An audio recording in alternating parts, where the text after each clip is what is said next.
promises cause it's meant to be broken. Trust is just a word, no describing to it, it's only proven. My path is the only path I can take. Yeah, I know it's chosen. There ain't no easy road, gotta create it. It's not given. I'm just living. I'm just living.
Greetings and welcome to the first episode of the Iron Legion. We're going to be kicking this series off with a bang, showcasing very well my strongest AC I've ever created. That, of course, being this, my Judgment. We'll go over the build, the inspiration, and then we'll go into the playstyle as well as some interesting techniques you can use with this build. And then after all that's done, I'll showcase some of the toughest PvP experiences I've had with this build, going against some direct counters, as well as just some other builds within the same category, stuff like that. But with all that out of the way, let's get into the build. Alrighty, so the Judgment AC is very much a close range, highly aggressive, high DPS AC, combining the likes of high laser damage and high impact. And to achieve this balance of damage, I'm using dual Zimmerman shotguns, which of course are really good for close range, burst, high stagger buildup. Because they're burst, they allow us to fire them out and then dodge around and fire them out again over and over, kind of giving us a dancing flow bob and weave type playstyle. And to match the same synergy, we have dual LCS laser cannons. Similar to the Zimmerman, the LCS is super good for high burst damage, as well as the damage and impact of this weapon is pretty damn high considering it's laser-based weaponry. Most laser weapons don't deal a whole lot of impact as their main damage is indeed laser, as well as their projectile speed is incredibly high, but the laser cannon family has a lot of impact to give. And although this weapon does have a charge attack, which is pretty mighty, we won't really be using it in our flow of playstyle as it's mainly just about DPS, getting out that damage as fast as possible. And since this is an energy weapon, the damage can be boosted by a generator's firearm spec. For the frame parts, I'm running the Virile Head for its incredible stats, the Mind Alpha core for, again, its amazing stats, as well as I found it to be the best type of medium weight core. Running the Bastio arms for their incredible health to weight and EN load ratio. which of course having them so light allows us to gain more speed. Now the firearm spec and recoil control of the Basho arms are remarkably low, but we don't need the firearm spec if our FCS has max tracking in its effective range, as well as the recoil control is high enough on the Basho arms to actually handle the likes of quite a few good guns like burst machine gun Essugens, Rensetsu RFs, and of course any type of burst weaponry similar to bazookas or shotguns. And lastly, the Mind Alpha legs for again their amazing defenses. And with our current assortment of parts, we have 11,500 AP, which is great, 1,200 defenses, 1,800 stability, all very durable, as well as we're around the 310 speed threshold, obviously hitting 3.7 boost speed with a quick boost of 340. Now this can go higher once we explain some techniques later down the line, but we'll get to that indubitably. Now, why I'm aiming for a more 310 boost speed with a quick boost speed of around 350, instead of going lighter or heavier, is I find this to be an effective speed for dancing around an opponent. Say we're fighting another more heavyweight, another high DPS type build like a Larbster, we should have enough speed to dance around them and dodge most of their projectiles, even if they are laser, while still maintaining enough durability and high DPS ourselves to of course dish out some mighty damage indeed. But of course being this slow does mean we'll have a harder time catching up to more kiting and rat-like builds. But more on that in the techniques. For the inner parts, for boosters, we have the Alula. For of course its natural thrust speed, allowing us to get near 310, being at 3.7. Its quick boost speed, allowing us to reach around 350, as well as its quick boost reload time and reload ideal weight, being very generous. Despite us being at 81,000 total weight, our reload on our booster isn't all that slow, allowing us to be quite evasive, even against builds like BVOs. And lastly, Assault Boost Thrust, which allows us to catch up to more ranged opponents, as well as take great advantage of the 30% increase to impact and damage we get off kinetic weapons when assault boosting. For FCS, as close range is our bread and butter, we're going to be running the Ocellus. And for generator, the NGI Korogen. Considering we can't run the Santai, the Korogen is our next best bet. It has a decent firearm spec of 10 over the 100 average, and of course a mighty amount of capacity, allowing us to assault boost for long, dodge around an assault boost using shuffle tech, dodge around our opponents, dance around, have that bob and weave type slugger type combat, and of course love it or hate it, the redlining feature, and where you don't really have to watch your stamina. In fact, running it out is more or less the strategy, so allow us to regen while airborne, and all that good stuff. The downtime isn't great, but in a high DPS build like this, you can kind of buy yourself enough time by firing off your weaponry. And then lastly, for expansion, Terminal Armor, which I find to be the best expansion for wicked high DPS builds like this, as you'll be able to make a lot out of that invincibility for 5 seconds. Alternatively, you could run Pulse Armor, as is also very effective. Thing is, if you're fighting another close range, high DPS build, your Pulse Armor will not last very long. Alright, and those are the components of the build. I will now show you the playstyle and many strategies you can take advantage with this type of build. Alright, for a general playstyle, it's very much, of course, close the distance between your 130 range, use Assault Boost and Zims, as well as Zims into LCS constantly to break stagger, do high amounts of damage, and yeah, just keep up the flow of dodging around, keep firing off both. Don't have to be in exact quick succession. You could also do one after the other to spread it out the fire, just in case your enemy's using a shield or something like that. But yeah. Now, some of the neat things you can do with this build is, of course, take advantage of the 30% increase with kinetic weapons when assault boosting. So if we assault boost and then Zim, we get a lot more stagger off if we were to just shoot the Zims out normally. As well as, and probably my favorite synergy, what you can do is if you stagger with the LCS, so say we Zim, LCS, that staggers them, we dodge in close, we hit him with the Zimmerman again, it will actually extend the stagger, allowing us to land another LCS for free. A very nice combo, indubitably. Another neat tip is if you're fighting a more ranged opponent that'll just take to the sky like a boat or a rat, you can run out of energy because we're running Coral, fire LCS while dropping to stop us midair, and we'll have energy back. Meaning we can pretty much just fly in the sky infinitely as long as we keep up that flow. And honestly, why I built the AC around the LCSs instead of, say, the Diffuse Cannon, LCD, or the LCB is I love the range that the LCS gives. Now, the LCD, as it has more of a shotgun spread, it does do more damage, in fact, double the damage of the LCS. Thing is, because of its shotgun spread, it might miss some of its shots, not getting the full damage, unlike the just one beam of the LCS, which I find to be very mighty. You can fire it at pretty much, not any range, of course, you'll not hit your shots at like more long range, but medium to close range, you'll have very much a fortune, indubitably. And then lastly, if our opponent is a very elusive kite, a very good kite, around like 370 base speed, very fast, very hard for us to catch, we can of course always sacrifice our laser cannons to gain a very mighty speed boost. As well as we'll probably only need our Zimmermans in a fight like that, as of course if the kite is light enough around 370, they're not going to have a lot of defenses, meaning our Zimmermans are going to be doing a lot of damage and a lot of impact buildup. Now, when we sacrifice our LCSs, we reach a base boost speed of 348, which is incredibly fast, as well as a quick boost speed of 370, which is, of course, fucking mighty. And because of the Alula's high assault boost speed, our speed when assault boosting is about 460, which is incredibly fast, allowing us to catch up to a lot of opponents, mainly outpacing their base speed if we're fighting like a 370 kite. And if we ditch our LCSs, our new assault boost speed is 494, which is incredibly fast. And that's not even accounting for, say, Shuffle Tech, where we can gain even higher speeds around 500 to 600.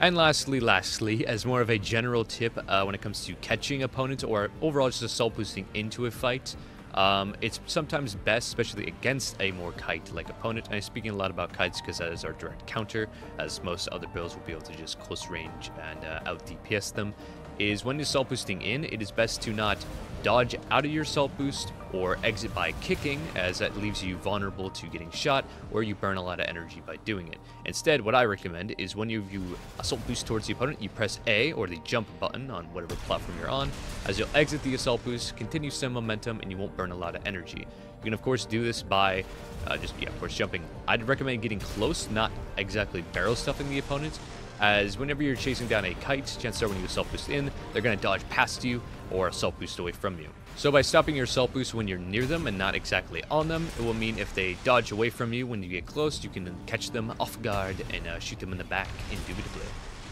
Alrighty, there is the playstyle and general tips for the build. Now I'd like to touch upon the inspiration of this build. Now this build is meant to be my take on the Larpster archetype, which if you're unaware is one of the big threes in terms of meta archetypes for different playstyles. Those big three being Larpster, BVO, and Rat, which translates to DPS, high speed burst, and range. And so I took the Larpster archetype and created a much better all-rounded build. I find by splitting the damage between high laser and high impact will have a much higher TTK, which of course means a overall higher DPS. As well as going with a more medium weight frame will be much faster and more evasive, therefore we can dodge around other high DPS builds and properly out-trade them, as well as be able to catch up to more elusive prey like BVO and or kites. And after adapting and upgrading this AC throughout my ranked climb, starting from unranked all the way now up to A rank, I can confirm I have obtained my previous said concept.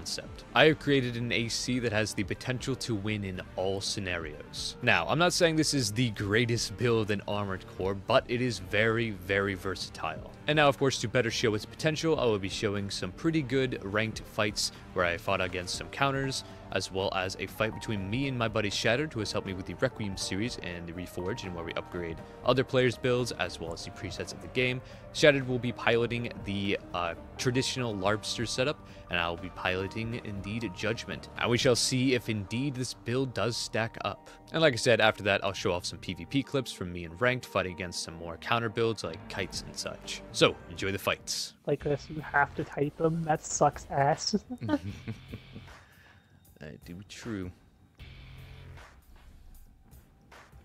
Yeah, I should have the dodge distance too. Dodge lasers and good stuff. We'll see. Lasers are always finicky with connection. You can dodge a lot more than you think. Yeah, maybe don't charge trade at the person who has big ass lasers. That's probably a good idea, dude. But I too have big ass lasers, dude. It's all part of the plan.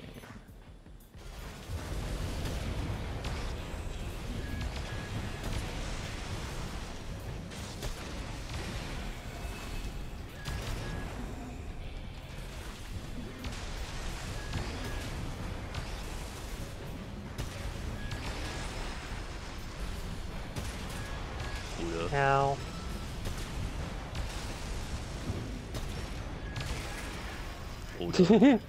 I'm lost. Yeah, playing more at a medium range is definitely where it's at. Ow. Ow. I think I like about the LCS over like the LCD is I have much more range with it. Dear God. Speak of the devil. I overheated. I hear that. Ow. Udo.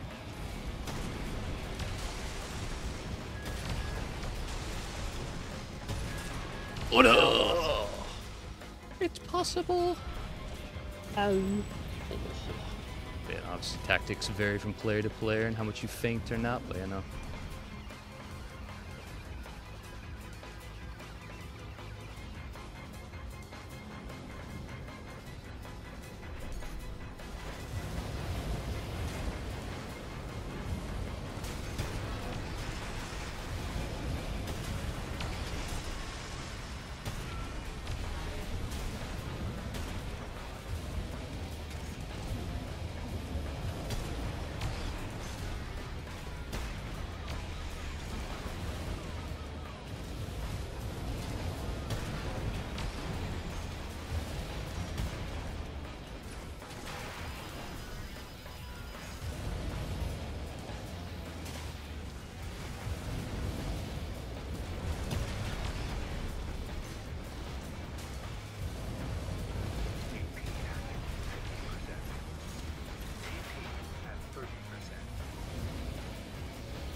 Alrighty, and that is it for this episode of the Iron Legion. Please leave a comment telling me what you think about this build, as well as if you would run it or not, as well as what type of builds I should create next, if you're interested in seeing that. All is said, y'all have yourselves a very good one, and peace.